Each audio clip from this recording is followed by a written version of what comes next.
Good afternoon, everyone. My name is Rich Hanson. I am the marketing director at Ebonite International, live in Hopkinsville, Kentucky for the launch of the Track Paradox, the strongest and most versatile track ball ever. So everyone asks, why the name Paradox? And it's simple. It's the ball motion that is simply unbelievable. We have a lot of great topics for you today. First of all, we're going to talk to R&D about core technology and about cover stock technology with Nick Tomaszewski and Randy Teitloff. Then we're going to have some testimonials from Bowl Expo about all the bowlers that had a chance to throw the product. We have some new track products we're going to talk about. And also we're going to have a lane demo with Mitch Beasley and Rob Gotchall. And then we're going to take a few minutes to talk to Rob about all the tour success we've been having lately with the Track Paradox. Don't forget, this is an interactive webcast. So if you have any questions you want to ask, just put down on Facebook or on the live stream, and we'll answer those at the end of the show. Mitch Beasley's had a few months here to throw the product, and so we put together a little video for you just to show you, to introduce you to the Track Paradox.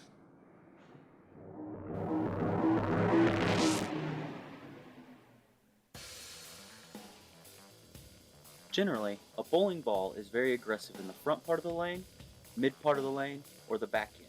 For a bowling ball to be able to do all three, that's a paradox. Our new high-performance creation offers unexplainable hook and power on the heaviest of oil paddles. The Paradox features the iCore 2.0, an updated version of the original iCore. We've modified the density of the inner core to tweak the overall performance of the Paradox.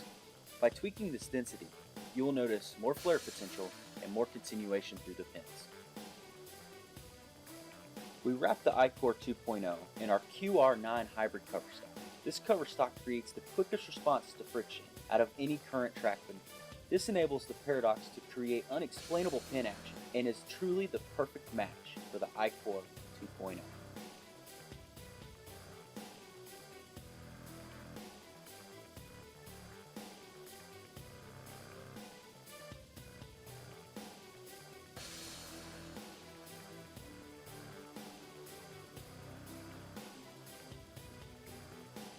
To keep your Paradox performing at its best, Track recommends Powerhouse Clean and Dull Ball Cleaner. All right, I'm back here, and I have Randy Teitloff with me from R&D, from Research and Development, and I have Nick Tomaszewski.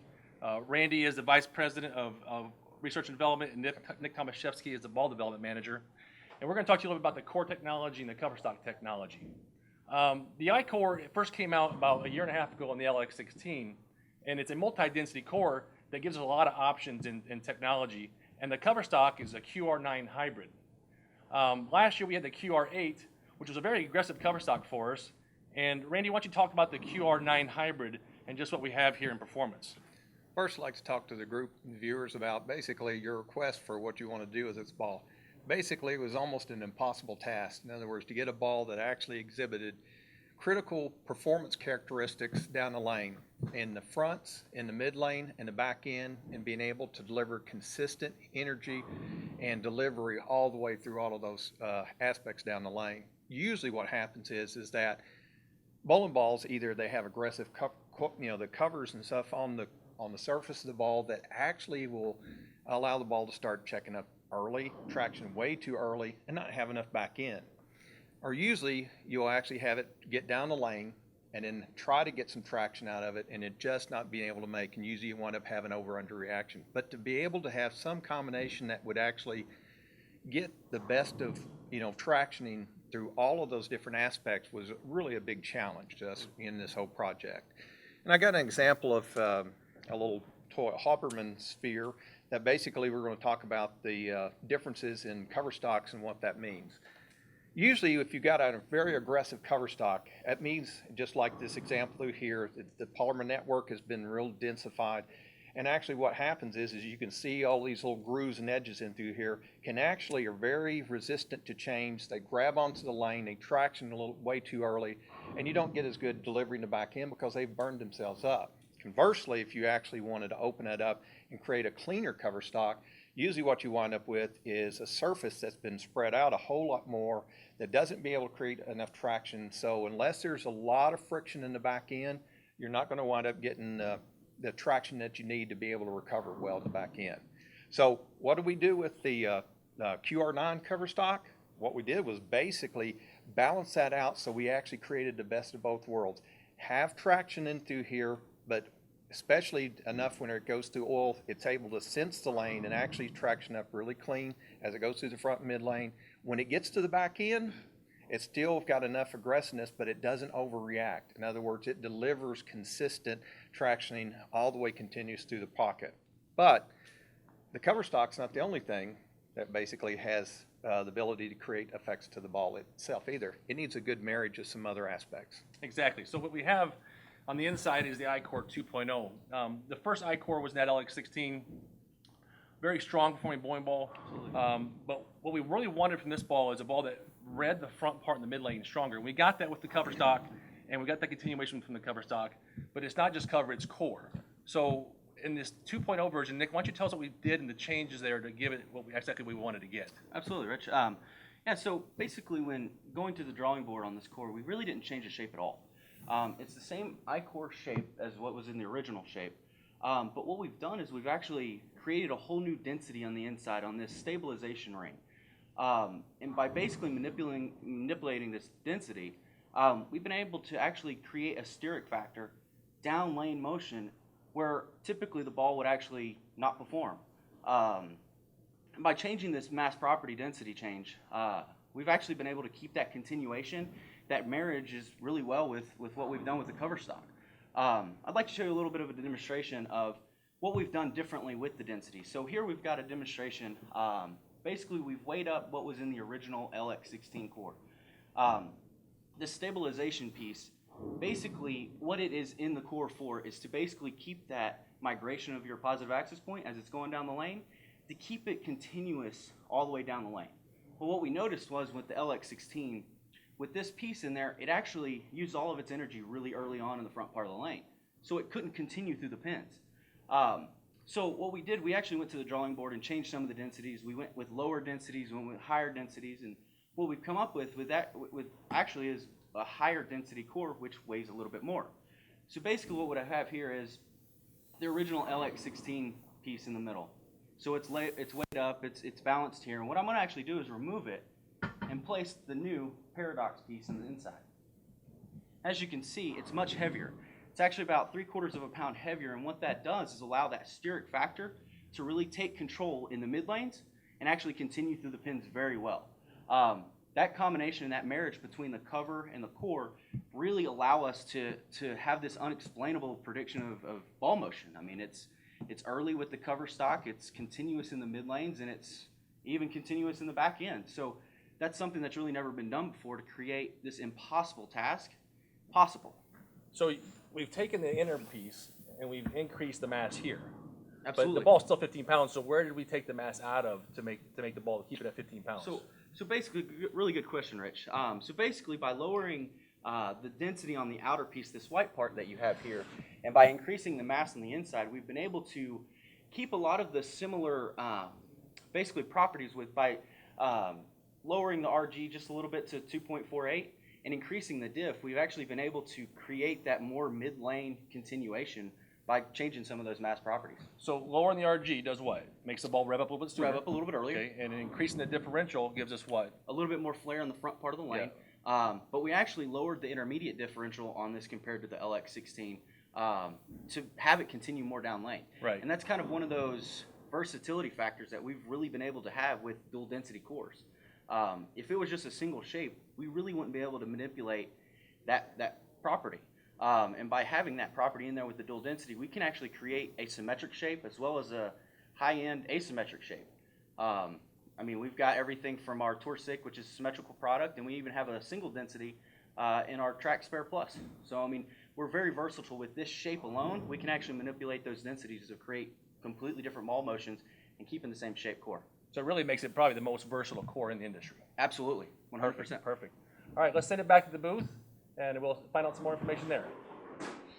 Thank you, Rich Hanson, Randy Teitloff, and Nick Tomaszewski. I am Mike Flanagan from InsideBowling.com here producing the show today, and I'm joined by non-ball product manager Mike Stewart. Mike, really cool stuff happening with the Paradox. Extremely cool. real excitement here in Hopkinsville about it, and real excitement out there in the industry about it. Yeah, and you and I, we've had an opportunity to be part of this webcast here today, and there's a lot of people behind the scenes doing a lot of work on this webcast. And the one thing that I gathered from everyone, even going across the country and talking to pro shops, is that there's a lot of buzz about the Paradox. Extremely out. The people that have had the opportunity to throw the ball in some of the demos we've done during the trade show season have been very complimentary. A lot of excitement out there about it. Yeah, and actually, I remember you and I specifically being at Bowl Expo together at the showcase with the Gold Pro Shop partners, and you and I walked around and had an opportunity to talk to some of the bowlers. Yes, I spoke with several people there that night, and out of the 150 shops that were there for the expo and for the demo, and had a lot of compliments on this ball. Absolutely, and you know what? We actually have some video that you and I took that we'd like to show to everyone now at this time.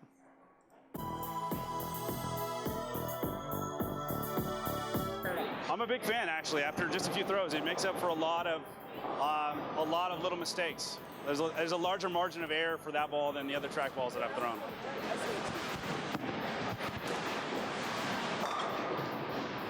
Paradox. I've thrown it a couple of times now, and it's a good two arrows left of where I was throwing some of the other stuff.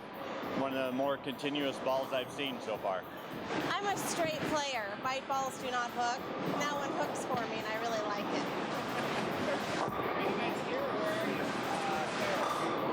Just threw the Paradox, new Paradox, great ball. Super strong on the back end. Oily conditions, it'll be awesome. Without a doubt, we will sell lots of those. I think it's a great ball. It hooks a lot. It's definitely a step in the right direction for track, in my opinion. I feel like it strikes from anywhere right now. Paradox is actually a very forgiving ball. I mean, it reads up a little bit on the front end a little early, but it still gives you enough skid if you tend to miss slightly. It goes a little bit longer and recovers very smooth. The ball is absolutely unbelievable. I've never seen a ball hook this much and continue this hard. I can throw it on a lot of friction to just get it around the corner, or I can throw it on as much oil as I want, and it just continues and just keeps hitting harder and harder. So there you have it. Really good testimonial from Bowl Expo, the showcase that you and I were there for. Yeah, those folks were very excited about this product and couldn't get enough of it. Had to pry it out of their hands in a couple of cases. One of the most exciting things from that video was Trina. I remember going down to Trina, and she doesn't have very much of a rev rate, and she was able to see that Paradox change motion and go into the pocket. Maybe the most excited person there that night. She was, and you could see that in the video. But Mike, you handle a lot of things here. We talked about non-ball products, which means cleaners and surfaces, or surface pads and towels and bowling bags and all those sorts of things. So you have a few products here that you wanted to show us to take care of that Paradox the right way. Yeah, one of the often forgotten things about bowling is ball maintenance. And really, to get the best out of a product, you need to do a thorough maintenance of the ball on a regular basis. And we've got a couple of products to help you do that today. First of all, we've got Powerhouse Clean and Dull. If you'd like, hold that for us and show the folks at home. That's our recommended cleaner for the ball. Really, you ought to apply this after every trip to the alleys. You should clean the ball before you put it away at night. Yeah, it's almost like a ball warranty. Yes. Take care of your bowling ball to last longer, and you'll be able to get more games out of it. Does it come in a couple different sizes? Yeah, we here? offer that in two sizes, the 5-ounce bottle that you've got there, and we also offer it in the 32-ounce bottle that we have here. That is a huge bottle of cleaner. How long do you think this would last, That Mike? ought to last you for a season or better. Okay, I would think so, well, too. Except a guy like you that's out there on the lanes all the time. Right, exactly. And what do you got here? This is a hot new item I know that you're excited about. This is our Powerhouse multi-surface cleaning pad. It's a two-surface pad. You've got a microfiber pad on one side and a leather pad on the other. Does a phenomenal job while you're on the lane. If you want to take a little oil off the ball while you're bowling, you wouldn't believe the amount of oil that will pull off of that ball with that leather pad. And it's multi-purpose as well. I have a cell phone here with a bunch of fingerprints on it, and you can just slide it right on there, and all the fingerprints go away. That's no joke. So you can even use this around the house if you wanted to. Whatever you need. Yep, absolutely. All right, buddy. Well, we will be back with a few more products here in just a little bit. But I know that everybody really wants to see this ball go down the lane. I think that's what a lot of people have been waiting for. And I think we got a couple of guys standing by. They're going to be able to help them do that. So with no further ado, we're gonna turn it back over to our host, Rich Hanson, who is standing by with some special guests over there that we talked about earlier. Rich. All right, thanks, Mike. And Mike, I'm out here on the lanes here at the training center at Ebonite International. I have with me Rob Gotchall. He's our marketing manager for players, promotions, and events. He's also our tour rep, but he's also a great bowler in his own right. He's a former Team USA member, and he's also the team champion here at the last USBC Nationals. On my other lane here, I have Mitch Beasley. He's a long-time track staffer, tour staffer, way back to the old days, going back 10-plus years ago. He's a 20-time regional staff champion. So we got really good bowls out here to show you the balls today. Before we talk to Mitch, let's talk to Rob a little bit. Rob, you've been throwing the balls a little bit. You've seen the ball in the lanes. You've seen it out on the tour. What is your impression of the Paradox? Well, Rich, as you know, I'm one of our harshest critics when it comes to ball performance.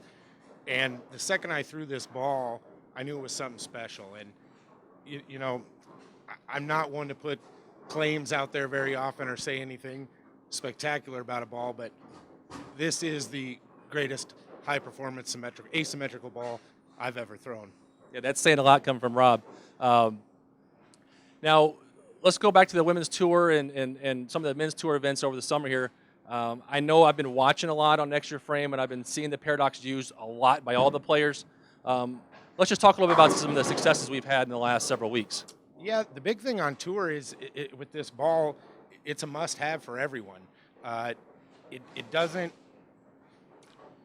work for just a certain type of player. It works for the rev-dominant player, the speed-dominant player, and your tweener player.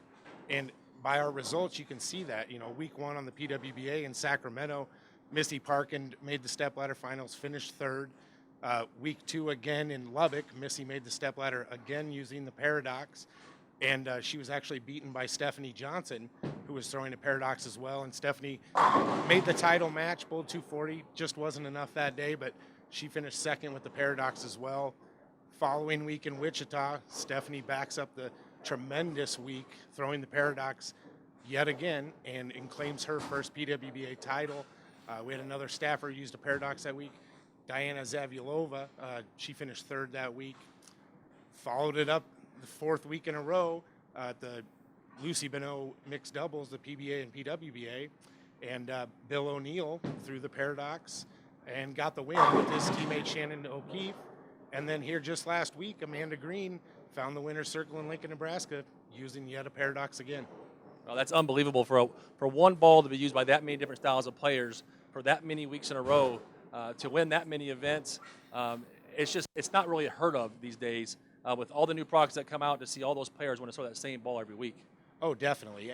And that's what I mean. The versatility in this ball with the core and the cover combo that you guys just spoke about in the Tech Talk, it's truly a phenomenal piece. And like I said before, it's the best HP asymmetrical ball I've ever thrown.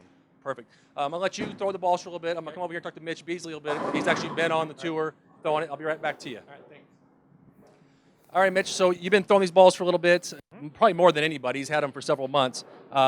You got 3 balls today. We have a pin down and a pin up out of the box, and then we have a polished ball as well. Tell me about, let's pull that pin down ball up. Tell me about this ball, when you've seen yourself using it, what games of the tournament you try seeing yourself using it? The pin down ball is going to be a little earlier, a little smoother, a little stronger than the pin up ball. It's what I'm going to be using the first several games of a tournament, especially the longer, heavier volumes. I'm going to use that the first 3, maybe 4 games. And then when they start to dry up a little bit, then I'm going to go to like a pin up version, which would be something more like I would use in league or your normal league bowler would use. Yep. Something like. So that one there's your pin up. And that's kind of different. You're talking about, you said you're going to be using it games 1, 2, 3, 4. I know I've been on the tour, helped out, repping a little bit. To see someone throw a same ball for 4 games in a row, and just like what Rob was saying, it's really unheard of. Most guys, you throw a ball for a game or 2, and the lanes are transitioning fast. You're constantly changing balls, trying to keep up with it. Tell us a little about that and what you're going to see that going forward. Well, normally you have a ball for the first 2 games. You have a nice early, smooth, strong ball that you can control the pocket with the first 2 games. And then when the fronts start to dry up a little bit and the hole starts to develop that you can hook the ball off of, you have to go to a ball that finishes harder. Well, one thing about the Paradox is that it picks up and then it keeps going. So I can keep moving left with it and use it longer than I would be a normal ball I would start with. Yeah, that's really a testament to the versatility of the ball. That as the lanes break down, you're able to stay with it longer than the typical bowling ball, and it makes changing pairs a lot easier because you change to a pair and it's a little drier. This ball doesn't want to overreact to it. It has the same similar ball motion from lane to lane. Yeah, a lot of the stronger asymmetrics, they spin up faster when they see the friction, and then they stop hooking. Right. This one just keeps going, so it's so much easier to transition from lane to lane on. So I know you have the polished ball. When do you see yourself using a polished version? The polished version is something that I would say for really late in the block when I need it to get down the lane a little bit more, because our high rev rates, we chew the oil up on the front part of the lane a lot more than you would say on your league shot. So I need a ball to get down the lane. I would go to the shiny version, and then it still continues tremendously in the back part of the lane. Or if it's the lane surface is bad, there's a lot of friction, shorter oil patterns, then it's phenomenal for that. Perfect. Now, thanks for the feedback. I'm going to let you bowl a bit longer. I'm going to go back to Rob, and we're going to talk about what he's seeing out of the Paradox. So what do you got to say? I got a little bit of friction out there. I've burnt quite the spot on this lane, and it's starting to be a little too much ball. Need to move in a little deeper with this ball. Okay. So if you got one word to say about the Paradox, or you got a friend back home that's looking at buying a bowling ball, what are you telling them about the Paradox? It's a must-have. It has to be in your bag. Whether you're a recreational player, tournament player, this ball is a must-have in your bag at all times. That's my sentiment exactly. All right, well, we're done here on the lanes. I'm going to send it back to Mike and the mic in the booth. Okay, there you have it.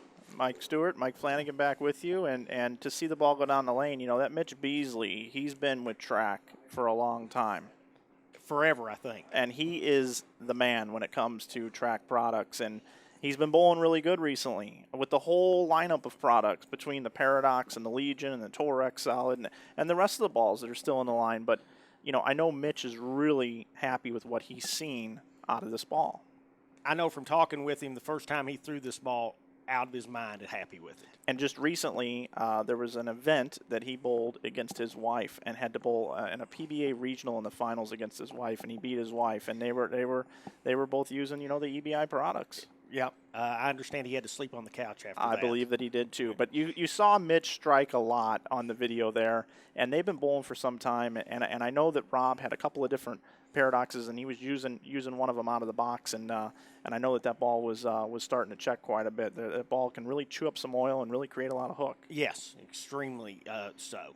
So, Mike, a couple more items here. As you are the non-ball product manager, let's take a look at a few items that you brought with us here today. I think they're bags. Yeah, I brought the 3 newest additions to our track line of bags this year. These came out over the summer. Just started selling in the pro shops here recently. I'm not sure everybody's had a chance to lay their hands on one yet, so we thought we'd give you a little sneak today at them and give you a chance to know what you want to ask for when you walk into the shop this fall. Sure. Let's see the first one. Okay. First one we've got today is our new Track Plus One Add-A-Bag. Nice little single ball bag. You can certainly use it as if you're carrying one ball to the lane, which maybe you're just going to carry one Paradox to the lane this fall. So you could carry it in this. If you want to add an extra bag an extra ball to your multi-ball carrier roller like bag. Right on top. Right on top. It's got an add-on strap, so it straps right around the handle, and so you can carry that one extra ball with you to the lanes. Oh, cool. I like the colors. Let me see that. Yeah. I like the black and the yellow and the gray. It fits the track brand, and it's not too flashy, but it's still got some fashion sense to it. We've had a lot of comments on that color since we changed from our old blue-gray color scheme to this new yellow, black, and gray, and people have been real excited about that color scheme. I also noticed here, and I know that you handle the warranties here, two-year warranty on this bag? All of our non-wheeled bags carry a 2-year warranty, yes. Excellent. Okay, what else you got for us, Mike? Okay, next up we've got the new track backpack. Again, the same. My first thing I think is that's a big bag. I mean, you can get a lot in there. It is a big bag. We've got an interior pocket. You can carry a laptop. It's got netted pockets for your shoes to go in. Let me see those netted pockets. So right here, folks, you can see put your shoes right in here, lets them breathe a little bit. And I know a lot of people travel to bowling tournaments, USBC Open Championships, whatever it may be. This is a perfect bag to take on the plane. Exactly. Carry it on the plane. You've got side pockets on each side for carrying your grips, pencils, score, whatever you want to carry to the 2 pockets extra on the front of the bag for more carry room. You would not believe everything you could fit in this bag. I like it. I think you can even put the kitchen sink in there, Mike. And what's the last product you have here for us? And then lastly, we added. Wow, look at that thing. Yeah, we added the new premium 2-ball roller. Let's get this thing a little bit better on camera here. Let me take a look at this. This is the 2-ball roller, huh? Yep. We had the 3-ball roller in the line last year. We had a lot of requests from people saying, hey, I don't carry that many balls to the alley with me. Need something a little smaller. So we came up with the 2-ball roller. It'll carry up to a size 13 men's shoe in the shoe pocket on top, room inside for your 2 balls. You've got a pocket on the front for your accessory, whatever accessories you want to take to the lane with you. So a great mid-sized bag for you. Yeah, this thing's got some really nice wheels on it, too, with a ball-bearing drive. It looks like it says right on the wheel. Yeah. All right, Mike. Well, that's some great products you got coming along. And where can people find out about these products? You can go to our track website. Everything's all of our accessories and bags are featured as well as the newest balls are featured on the track website.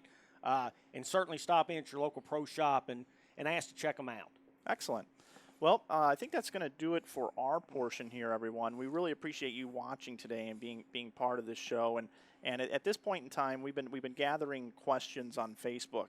And also in the chat while people have been watching on the live stream. And we will be archiving this on our YouTube channel, the track YouTube channel, for everyone to be able to see after the fact. But, Mike, it's been a pleasure sitting in the booth with you here. I've enjoyed it immensely. Yeah, and I believe it's time for us to take it back into the classroom here at headquarters, and we're going to take it into our panel of 4 who's going to do some answers and questions. And Danny Vowell is in there to facilitate that. We're going to turn it over to Danny at this time.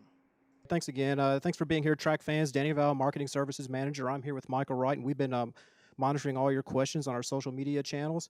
I know that you're anxious to get to the questions and don't want to hear me talk, so let's get right to it.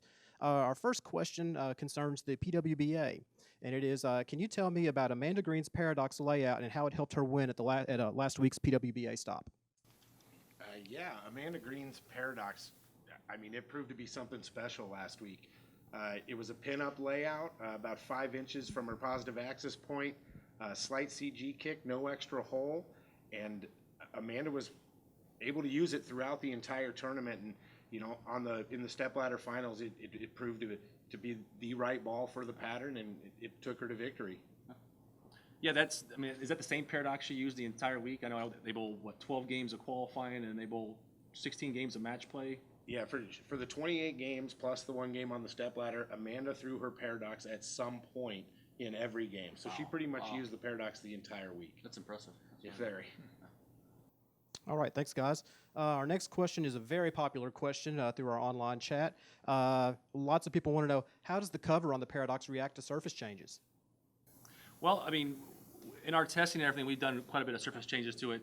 The box finish is perfect for the fresh, for creating that strong overall bowl motion. We tweaked the surface to a smoother finish. We put some polish to it. The shape is the shape of the hook. What you're doing is you're just delaying where that happens. I know, Nick, you've got something to add there about the changes we've done in testing? Yeah, I mean, typically anytime we go through a full regimen of testing, we change the surface a little bit on the road. And we've tweaked this one a little bit, but I mean, we really didn't have to stray a whole lot from the 500-2000 grip because it was just a nice, match with what we had with the cover stock combination with it. And I mean, you could shine it up to get it down the lane a little cleaner if you need to for those lower speed, higher rev rate players.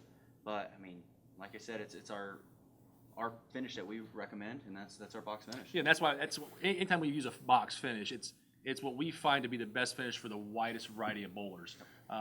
You can change surfaces on any bowling ball, but you shouldn't have to change this ball too much when you're bowling on fresher conditions.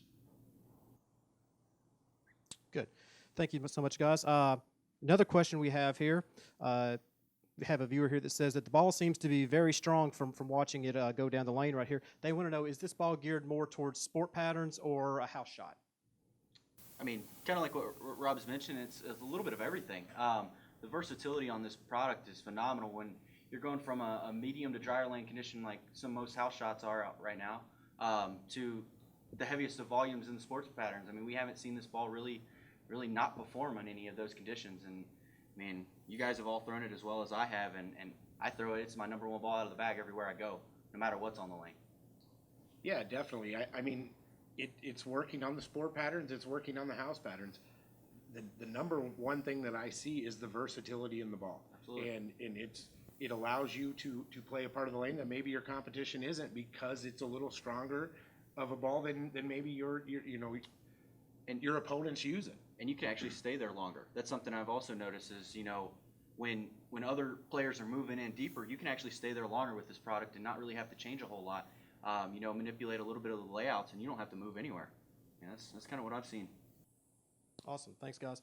Keeping with the theme of versatility here, another very popular question is, why exactly is the Paradox so good for so many different styles of bowlers? Well, that goes right back to that core cover stock marriage. Generally you get a good performing core and you have good performing covers, but it's that combination of the two that makes the ball so versatile. And you guys can go back to it, address it some more like we did earlier in the tech talk. Yeah, it's from the the concept of design elements, whether you're talking about the core, the cover, and the shell combination that come together. To be able to create something that is nested in in an area where a lot of people would be able to experience, for low revs, high revs, low ball speed, high ball speed, and be able to utilize something. A lot of things are designed to create different performance parameters and all, but what this ball embodies is the best of all of those worlds. Its ability to traction, but its ability to not overreact. That's what's really critical in there. This ball basically does what it needs to do, but it doesn't overdrive any of those characteristics. So it's just, with it being designed to be in the middle, then bowlers of various styles that are all in these different ranges can actually use this and gravitate to this, more so than they can other balls that become more specific to bowler style. Yeah, and that's really down to this ball having all three of those phases. It has a traction in the front, in the middle, and the back. And when you get a ball hooks up front, it's very limited and it's only useful at certain times. You get a ball that's really aggressive down lane, and it's only versatile and useful at certain times. But when you get a ball that has it throughout the entire lane and doesn't use too much here or there, it works for the widest variety of bowlers possible and the widest variety of lane conditions possible. Yeah, and one other thing to add is I think there's always been kind of an opinion about a high-end asymmetrical ball that it's just conditional. Absolutely. We've kind of bucked that trend with this ball, and we've created a benchmark ball in a high-performance asymmetrical ball. And that's just not something that's there across the market and anything we've really done before either. Absolutely. All right, fantastic. Got a very interesting question here regarding color. We have several viewers that want to know about the testing processes. What other colors were tested when the Paradox was being developed, and why and how did you settle on the final blue color scheme that we see here today? Yeah, Color's always the one that everybody wants to know about. Why did you try this color? How many colors did you try? That's one of my main jobs is picking the color for the product. It's always about it's shelf appeal and performance. Shelf appeal is a huge factor now in consumers buying a product. But this is the one we chose. Color, yeah. You can have bright and flashy, but then it's too bright and flashy. You can have not enough color. But to have the three-tonal blue, it has depth and it has color, so it looks good in the shelf, but it's also on the bowler's eye. Because a lot of bowlers, when you see this big blob of white in the bowling ball or this big blob of yellow, you really can't see, especially the higher skilled bowlers, you really can't see the ball go through its transition as well and read the ball motion. And so we wanted a ball that was appealing to the eye for that ball motion. And we went out and threw it. We did a few different tests with it, and it was the color. It's the one that landed, and it was the right choice. And often enough we do change color, throughout testing, right, to get different performances and see how we can tweak it. And with this product, we never had to go through that. This color is phenomenal. We didn't see any issues with it, and I think we were all confident in the performance, and we ran with it. Kind of a testament to the fact of how special and different the combinations of these things that came together to, transform even the way we look at testing, and also in the fact that being as versatile and playable and usable by so many people in different lane conditions is just kind of a unusual combination. All right, well, as you can expect, we're beginning to get a few comparison questions. And so we're going to go back a little bit on this first one here. We have a viewer who would like to know, how does the Paradox compare to the 912T? All right, well, I'll grab that one since I was the track brand manager. there. The 912T was a oil monster. I mean, when we made that bowling ball, it was like, this ball will hook on anything. But to the detriment, it was only good on heavy oil. So when you had that pile up front, it was a great bowling ball. But the minute that oil got depleted, the ball would want to check up. And it really goes back to what you were talking about with this piece, about the texture of the cover stock. And the 912 was something like this. It had a lot of teeth to it. So it really wanted to pick up early, and it was great when they were flood. But the minute the lane would transition, it would lose its back end and lose its pin carry. So by like Randy said, changing that chemistry of the cover a little bit, it gives it that similar traction in the front. But like I say, it keeps the traction in the mid, and it keeps the traction in the back end of the lane and doesn't sacrifice it. So it's just a much more continuous product down lane and more versatile to myself. Yeah, I like to touch base on this as well. The 912, you almost had to move. As the lanes transition, you had to keep moving like what the players see. Yeah, big jumps. And with this, you don't have to move. They're minimal. It stays there. Yeah, absolutely. All right, and have a follow-on comparison question for you. A lot of viewers want to know how the Paradox compares to the recent 16 series balls, the LX, MX, HX16. Yeah, I'll go through that one too. The LX16 was a more of a mid-laney and somewhat aggressive ball in the back end. It was more of a player's ball. It didn't have too much hook in one area of the lane. The MX16, we went the other direction. We wanted something that really dug in heavy in the oil. And then the HX16 was more of that high rev guy. It was a cleaner ball that was angular at the end. And this ball really takes the best of each individual ball and puts them into one. Instead of having the ball that's more conditioned here to here to here, this is the ball that's for the overall. It really takes that ball motion and puts it into one ball. Fantastic. Well, I have time for one last question here, and before I ask it, I want to thank Michael right here for helping me field the questions off of the live chat and social media. Also, I want to remind all of our viewers that just because your question did not get answered live here today doesn't mean that it's not going to.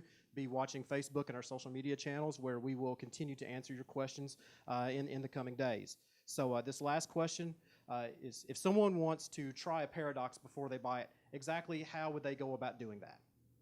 I mean, simply our demo days. We have the best demo day program of any manufacturing industry. We run more demos. We have larger demos. There's more product, more spans, and everything to try. We have 9 different demo leaders throughout the nation that are constantly doing demos in every state. So just go to our main corporate website, ebibowling.com, and you can search our demos up there, and you can search by area and find the one that's just closest to you. All right, thanks, Rich. Well, that about wraps up the question and answer session here. I'm going to throw it back to Rich for our final wrap. Yeah, I just want to personally thank everyone for taking time out of your day to give it to us for this live launch. I want to thank the panel here that helped us out, and Mitch, Beasley, and everybody at the bowling. A big, huge thank you to basically everybody at EBI. It's really truly a team effort. It's down to R&D, it's manufacturing, it's sales and marketing. I mean, it's down in the office. It's everybody, and it's truly a family.